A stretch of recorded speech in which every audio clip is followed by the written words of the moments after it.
the organizing chairman, Dr. Pratik Jagwala, also to welcome our crowd. Dr. Pratik Jagwala, organizing chairman, will welcome you all quickly and shortly. Good afternoon, everyone.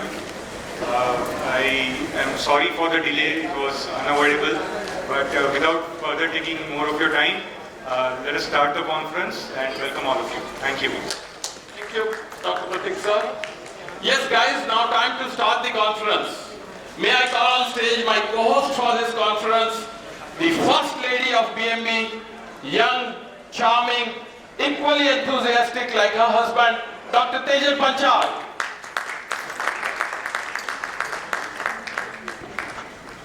Yes, Tejal, hope you had that lavish lunch.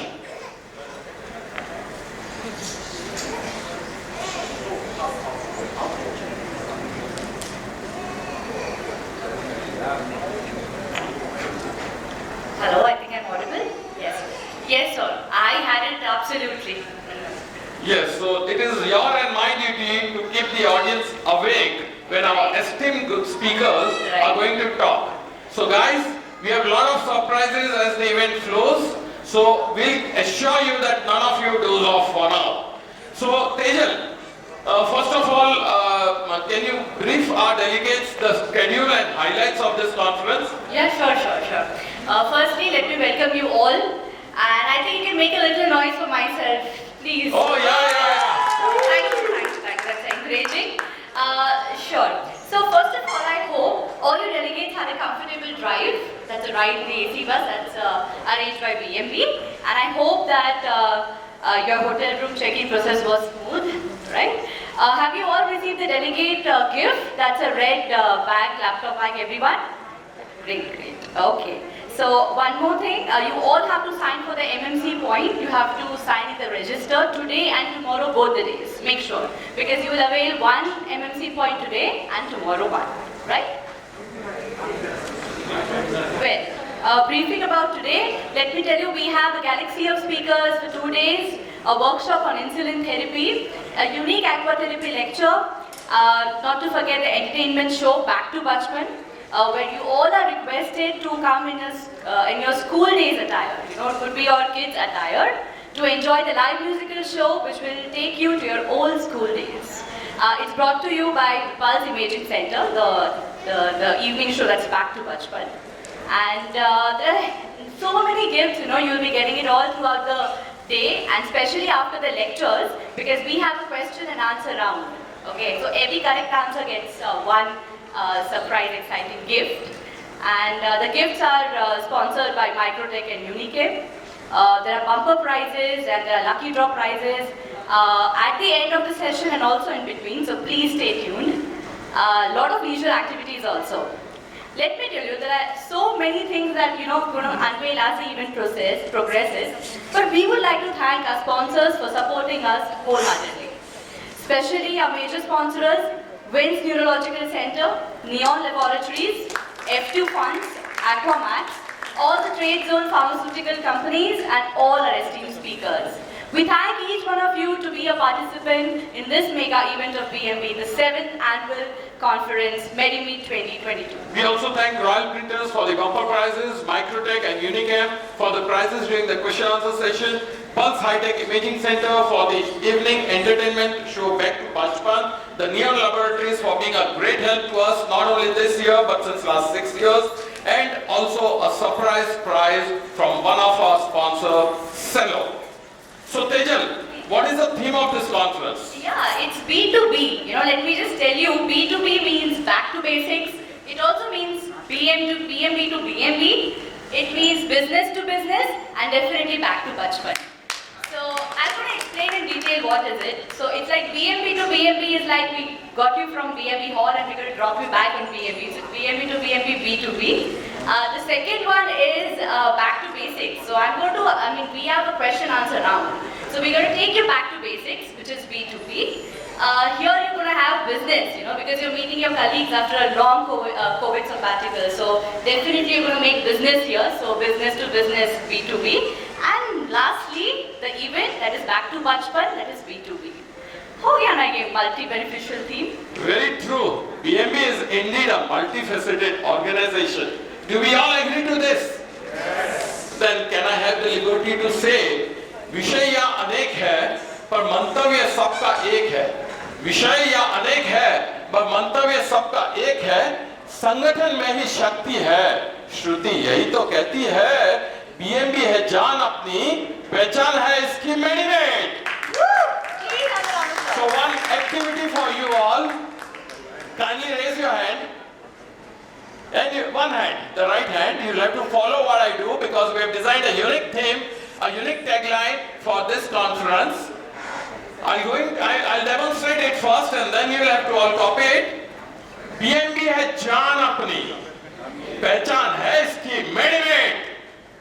You have to repeat. Pushpa तो देखा है ना, तो ये BMB का style है, पुष्पा का नहीं है. BMB है जान अपनी, पहचान है इसकी mandate. So time now to start our scientific feast. Before every lecture, we will ask a basic question to you, and the delegate answering it correctly will get a prize from BMB. So all have to be very, very, very attentive.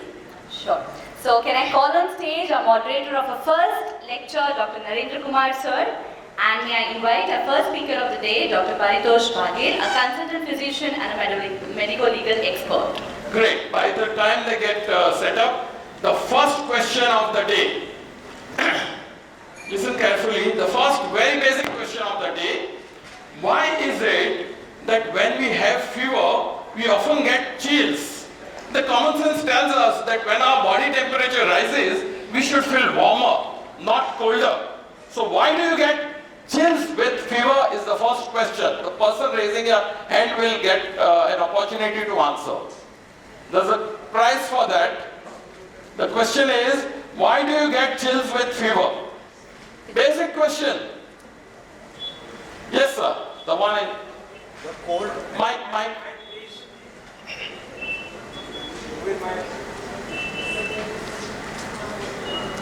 Chills with fever is the question.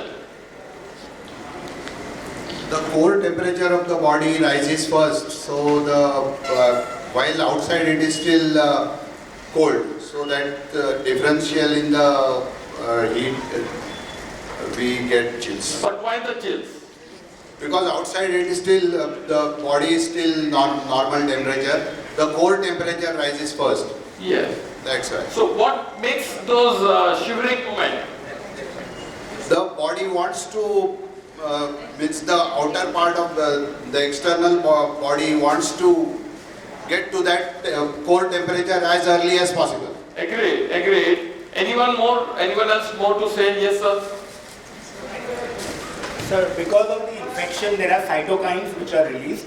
These cytokines, they affect the hypothalamus, the thermoregulatory mechanism, as a result of which the thermal temperature rises. Due to that thermal temperature, the body starts shivering. Is actually the heat generation that is being done to adjust to the thermoregulatory center. But what is the core thing? What makes you shiver? Yes, sir? Yeah, that is! It's actually the rapid muscle contraction and relaxation. They are the body's way of producing heat when you feel cold. And the bizarre sensation of shivering while you are burning up with fever is actually your body's way to help you recover faster. The winner for the first question is Dr. Bipin Doshi. Can I request Dr. Rajesh Panchal to hand over the first gift to him? I'll stop it.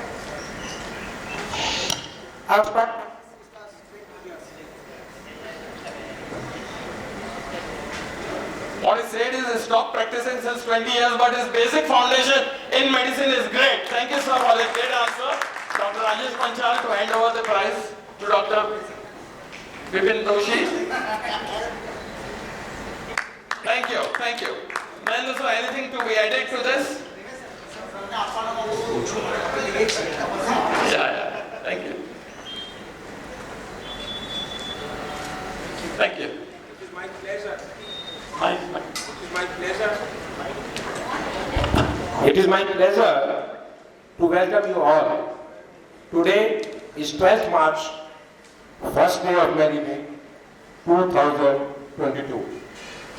Toss is already done. batting is to be started soon. As you know, opening batsmen like Sri Tendulkar ji, Sri Gavaskar ji is here. Another batsman, opening batsman, Dr. Paritosh Bagur. I, Dr. Nayan Kumar, is just an umpire. Today's topic is very good, management of tropical fever, which is of use to all the family physicians and the consultants. So let us start the opening batsman to start, please. Thank you. Teacher, can you please introduce, can we have the introductory slide? Welcome to BMB Medimit 2022. Myself, Dr. Paritosh Baghel, consultant physician attached to Fortis SL Raheja Hospital, Mahi, Mumbai. I am also attached to Karuna Hospital and HCG Hospital in Borivali. I have done my MBBS from Grand Medical College and then my MD Medicine from KEM Hospital, Mumbai. I have also done my LLB from Mumbai University. I am practicing as a medico-legal consultant as well. Today my talk is all about management of tropical fever. As the name suggests, tropical fever is a cluster of diseases which occur especially in the tropics and the subtropics. Most of these diseases are vector-borne and they present a challenge to the physician who is treating them in view of the common symptoms and signs which overlap with each other. So today, let us understand about the approach and management of tropical fever. Thank you. So with this, we invite Dr. Baghel to start his talk. Thank you. Thank you so much. It's an honor and a privilege to be here on this stage. And before I begin, I would like to, just share a little detail that, BMB, how I am associated with BMB, in the sense that I had attended lectures of Dr. Yogesh Shah and the medical lectures which they used to conduct when we were studying in 3rd MBBS. And so that is how, the association is with BMB. And today I have been asked to talk on a topic on this stage. It's an honor and a privilege, definitely. Thank you so much, and I can understand that this is a leisure meet as well, but yes, we have to learn as well.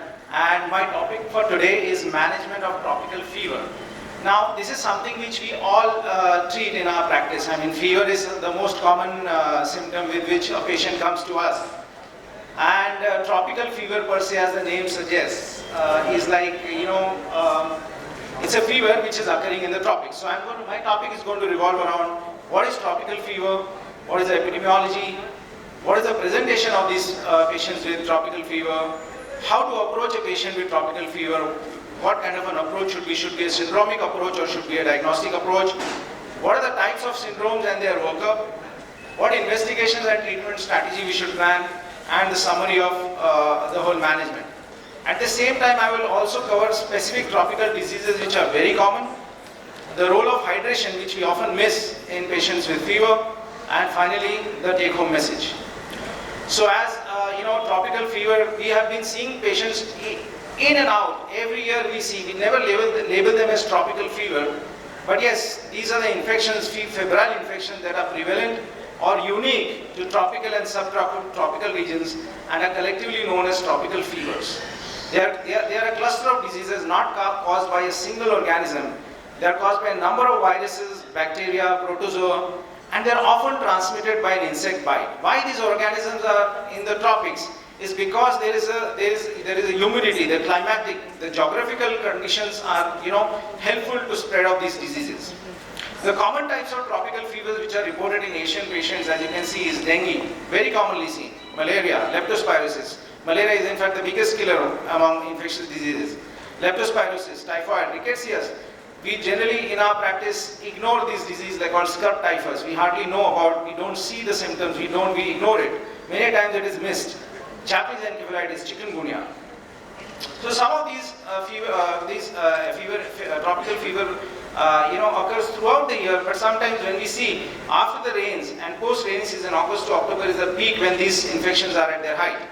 Clinical diagnosis, as you can see, is very difficult because most of these patients present with similar symptoms, overlapping signs and symptoms. They present as undifferentiated fever. You cannot make out whether it is dengue, whether it is malaria, whether it is leptospirosis. So early empirical treatment is essential because of high prevalence and high morbidity which is associated with infections. When you look at the epidemiology, in fact in 2016 the global burden of disease, they found that the most prevalent tropical infections, among them the most maximum were the diarrheal diseases, followed by malaria, dengue. So what is the presentation of tropical fever? Fever is the most common presentation. They generally present with us with undifferentiated fever.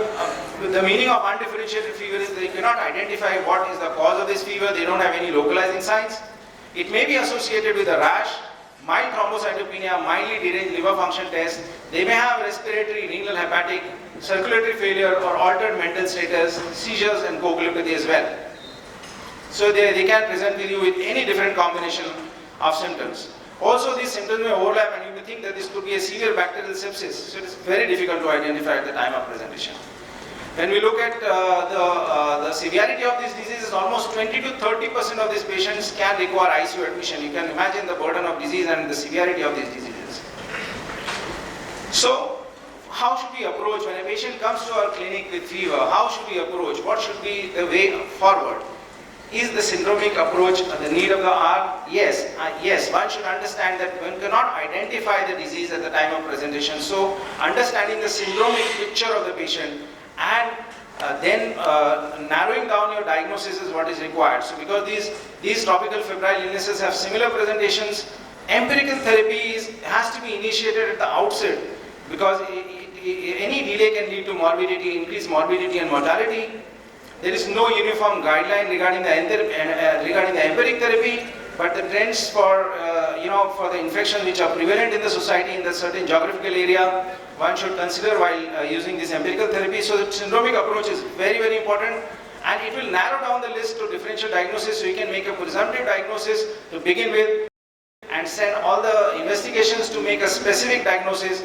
So for the ease of this diagnosis and management of these patients, Indian Society of Critical Care Medicine had identified these 5 major syndromes with which a patient can present to you.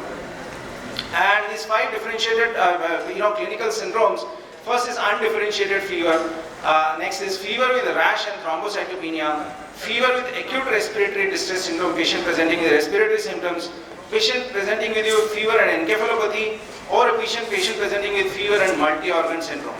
As you can see, the organisms which are there, almost all the organisms can present in with any of these clinical syndromes. So what is acute undifferentiated fever? Febrile illness, that is any patient who presents to you with acute onset fever without any localizing signs and symptoms for less than 2 weeks is someone who you can categorize as an undifferentiated fever. These are generally mild and self-limiting diseases, but they may progress to life-threatening illness as well. So when you have a patient like this, you have to clearly identify whether this is malaria or non-malaria.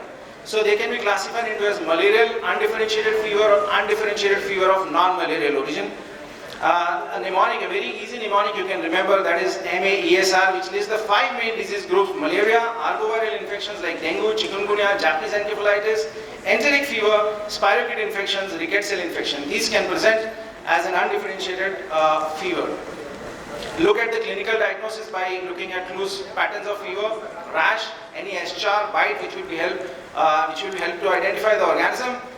Send appropriate investigations, basic investigations called CBC, LFTs, RFT, platelets, rapid diagnostic tests like malaria to identify rapidly, get a specific diagnosis. Treatment you can initiate in undifferentiated fever, who can be managed on OPD basis. You can start oral medications. Antimalarials have to be initiated in such patients.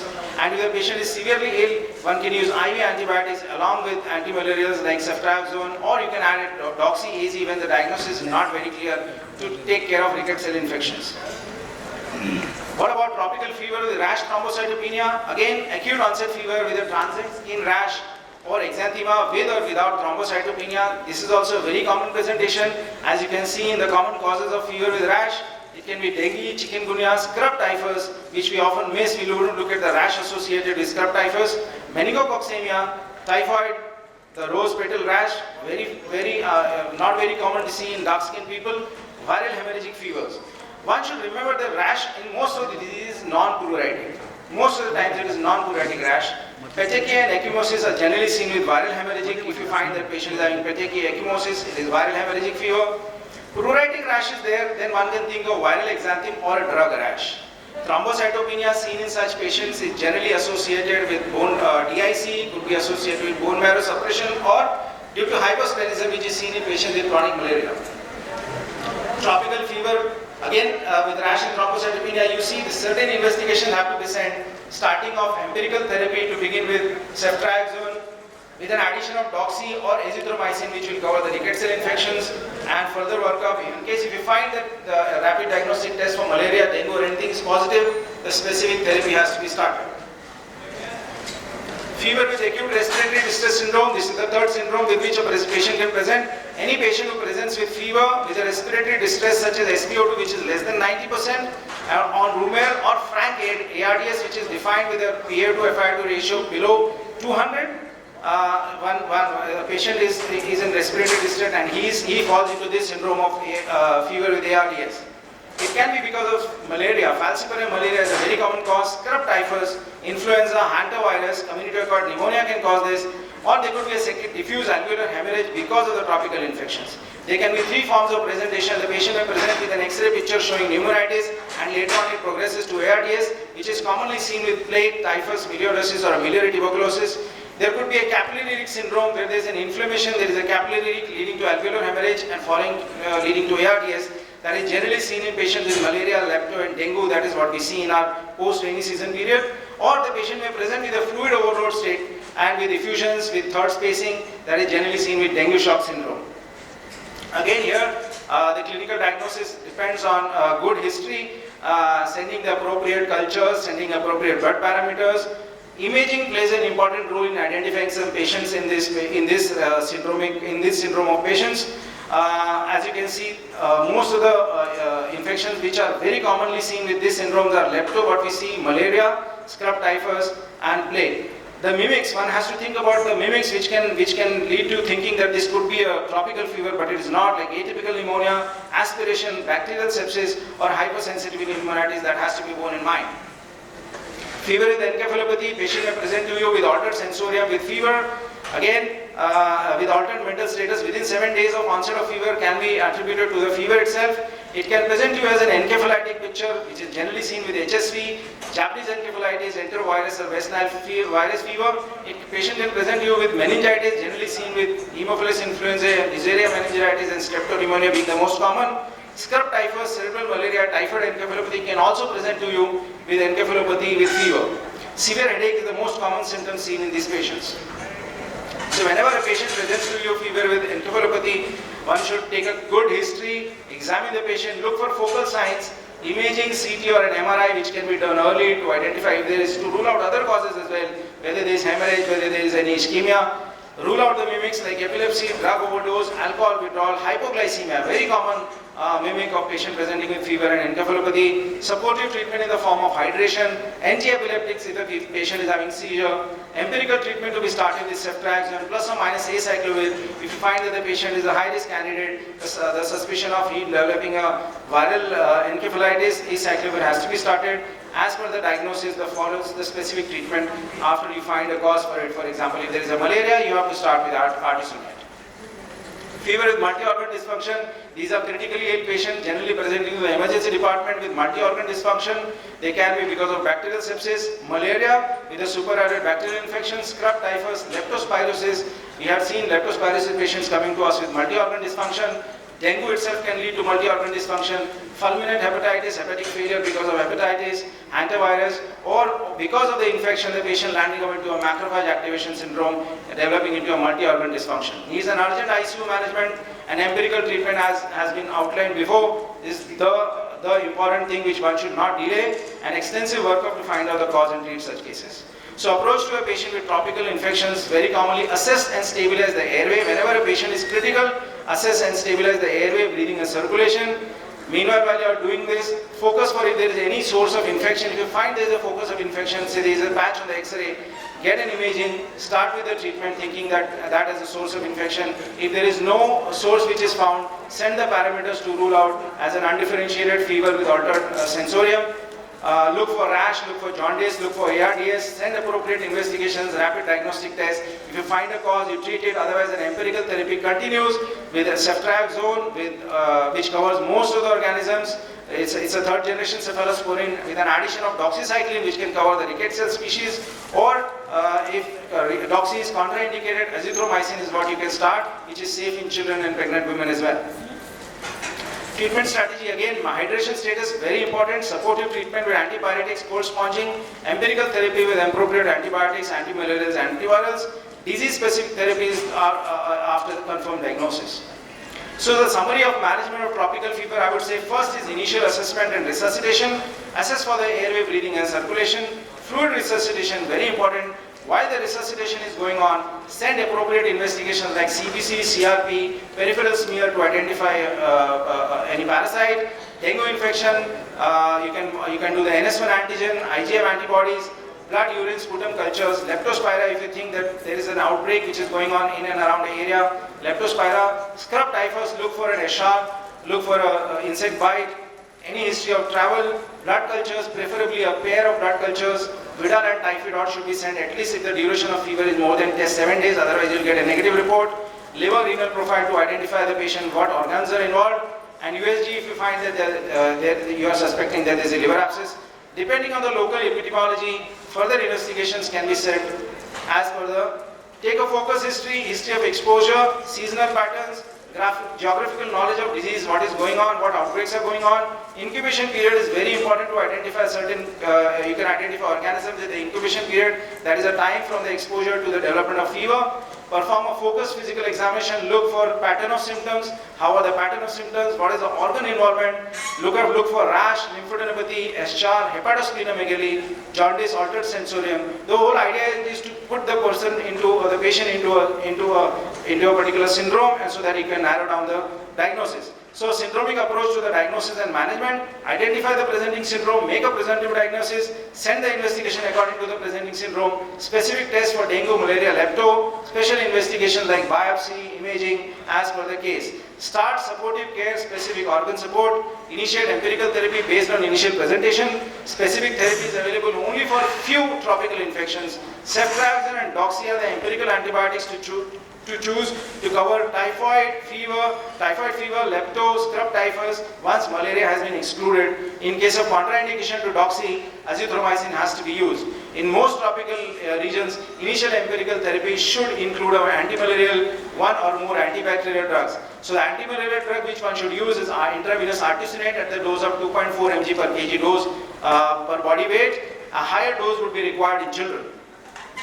Antibacterial drugs, third generation cephalosporin fits the bill. Ceftriaxone, the dose of 2 grams IV BD is regularly used as an empirical therapy. If you are suspecting melioidosis, then again ceftriaxone should be replaced by ceftazidime or carbapenem. IV doxycycline can be used, or on oral doxycycline if the patient is stable. It's a drug of choice in scrub typhus, other rickets cell infections. Doxycycline is also useful in leptospirosis and atypical pneumonia. It is also a partner drug in patients for treatment of malaria. If there is a contraindication for the use of doxycycline, azithromycin is another antibiotic which can be used especially in children and pregnant women. Antiviral drugs, empirical use of antiviral drugs is again by the clinical syndrome. You don't have to use it in every patient.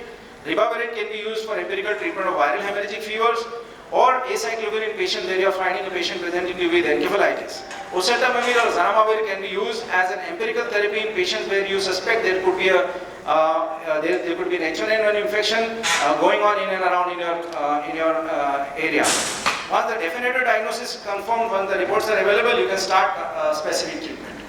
This has been the syndrome-based treatment guideline. This is just a chart where you can see most of the times the empirical treatment in all syndromes. As you can see, there is an initiation of ceftriaxone, doxycycline, and acyclovir in patients, or oseltamivir in patients whom we are suspecting respiratory or encephalitic syndrome.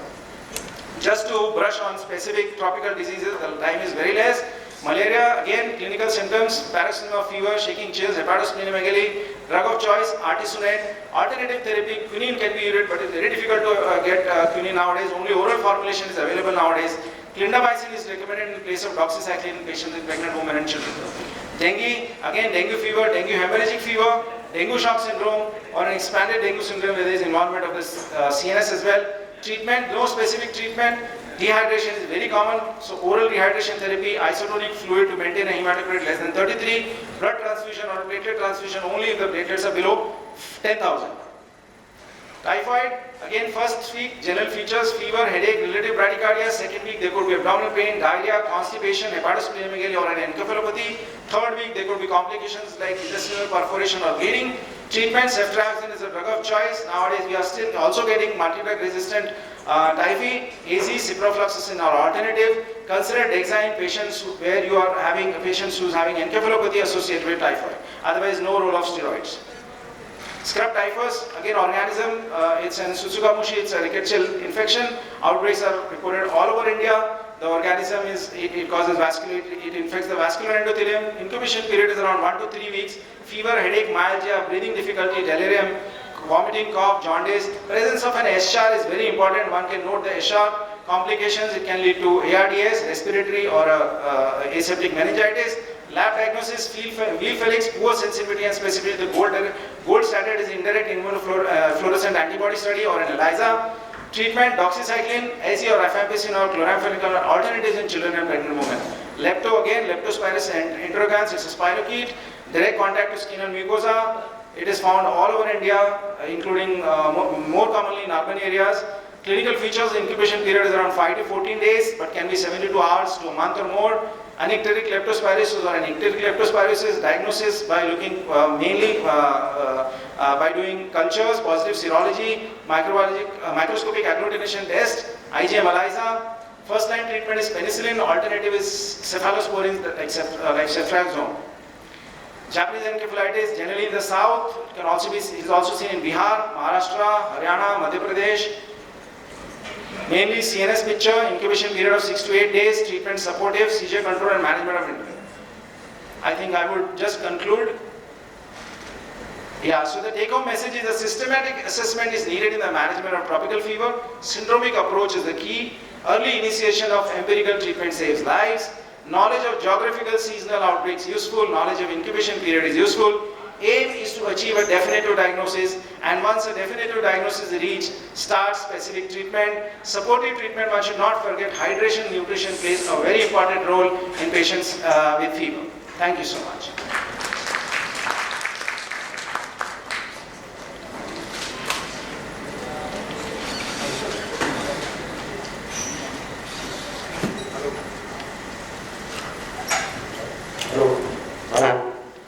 The session is open for the question answer.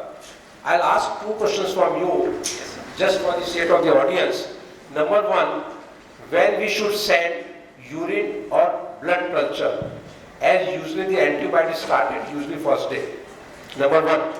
Number 2, what is the status of malaria and dengue vaccination? Yeah, so regarding the first question, the urine culture and blood culture, ideally the culture should be sent before the start of antibiotic. That is the primary or the clear-cut thing, that one should send cultures before the start of antibiotics. Now, if you are having a patient who is presenting to you with fever or with a renal complication, or you're finding that the patient is having some symptoms which indicate that there could be a UTI, obviously urine and culture should be sent to those patients. Patient is at high risk group, patient is diabetic, patient is a patient who is having hypertension, patient is having underlying liver disease, renal disorders, patient has got a history of previous UTIs, where you are suspecting that there is a possibility of a UTI, I would be sending urine cultures in the first day itself. Blood cultures, if you are suspecting that there is a bacterial infection which is more of like a sepsis, patient is having disseminated infection, you should send blood cultures. Although the sensitivity depends on the infectivity of the patient, but blood cultures ideally should be sent before the start of antibiotics, before the start of empirical antibiotics. Regarding the second question regarding vaccination for malaria and dengue, there have been pilot studies have been done regarding the vaccination for malaria as well as dengue vaccine. They are still, not yet approved for public use, but they will definitely be coming. There are, I don't remember the dosages and all that, but yes, you have to be given 2 doses and 2 or 3 doses of malaria as well as dengue vaccine. The protective efficacy is good. The pilot study has been done in African countries, and they have found it to be have protective value. As of now in India, I think we are not doing it. Normally, the antibiotics started by the hospitals and consultant on the first day. Now suppose you have to send the urine culture or blood culture afterward. should we stop the antibiotic? If yes, then how many hours? No, it all depends on the clinical status of the patient. If you find that the patient is really bad, stopping an antibiotic, I would not recommend it. It depends on the clinical picture. If the patient is unstable, so the risk of stopping an antibiotic is more than the benefit. I would send a culture irrespective of the patient being on antibiotic. There are blood culture bottles which are available where they have resins, and we have to inform the lab that the patient is already on antibiotic, and so they can send that specific blood culture bottles. Only 2 questions are allowed. If anyone please raise the hand, take the mic. Yeah, please, give the mic to him. Mic to Dr. Jariwala. Who's having mic?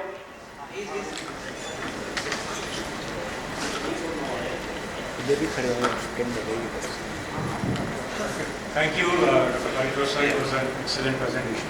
My query to you is with regards to blood culture. These days it is now a standard practice to going for a paired blood culture. I want to know from you as a clinician that, do you find a paired blood culture really useful over a single blood culture? What has been your experience? Yeah, so see, the whole idea of blood culture is to identify an organism. And the more number of blood cultures you find, and a patient presenting to you where the focus of infection is not known, you don't know where the source of infection is. You're struggling to find why the patient is running fever. Blood cultures would get identify a set of patients.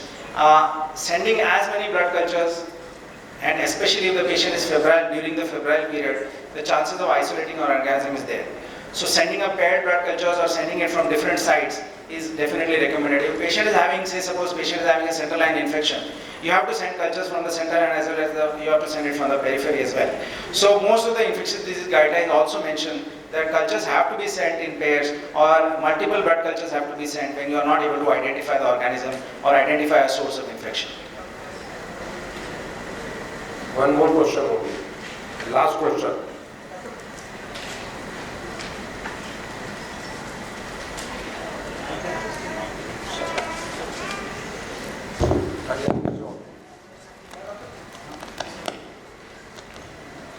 Dr. Paritosh, it's a very common question, basic question. At what temperature you will consider the patient as a fever? Yeah, so this is very common and it's a very important question. Most of us don't know what is the definition of temperature. So if I generally when I go for my rounds, I tell my residents, I ask my sisters, you mentioned temperature, what is fever? How do you define fever? Now when you look at Harrison, Harrison has given a very clear definition of fever, that there is a diurnal variation, so morning temperatures and evening temperatures are different. So any temperature more than 98.9 degree Fahrenheit in the morning is considered fever, and an evening temperature of more than 99.9 is to be considered as fever. Nothing beyond this. So 98.9 degree Fahrenheit in the morning and 99.9 degree Fahrenheit in the evening by around 6 o'clock is to be said as fever. So if you have a temperature which is 98.9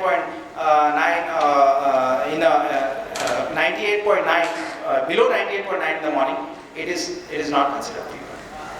But in the evening, if it is more than 99.9, then only you have to say fever. So these are the two points: 98.9, more than 98.9 in morning, and more than 99.9 in the evening is constituted as fever. Is it like mouth or axilla?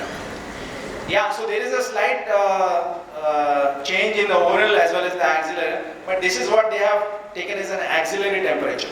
Oral temperature, because of breathing, you can have a slight reduction because oral temperatures can be a little less as compared to the axillary temperature. Paritosh, I think recently American Society of Fever has considered it as 100.4 as a standard thing. I'm not aware of it, sir. I still, the latest Harrison, as an internal medicine, I refer Harrison, and I think the latest also mentioned that this is the definition of fever. So oral is given more importance. Pardon? Oral is given more importance actually than the axillary. Yeah, see, some people take orally, but generally when the patient is hospitalized, having that same temperature putting in everybody's mouth, people take more of axillary rather than. No more question of this. I think, thank you. Big round of applause for Dr. Paritosh Baghel, and thank you Dr. Paritosh Baghel for scoring a century directly as an opening batsman in our conference. Kudos to you. Requesting our moderator, Dr. Narendra Kumar sir, to felicitate Dr. Paritosh Baghel.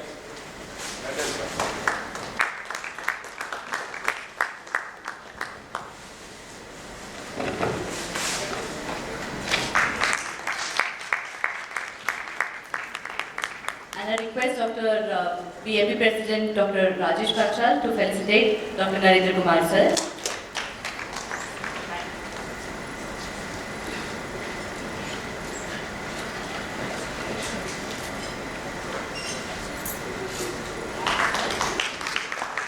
I think on the schedule, we had a second lecture by Dr. Kaushik. We are skipping that lecture. We are shifting that lecture tomorrow. And we are starting with the third lecture.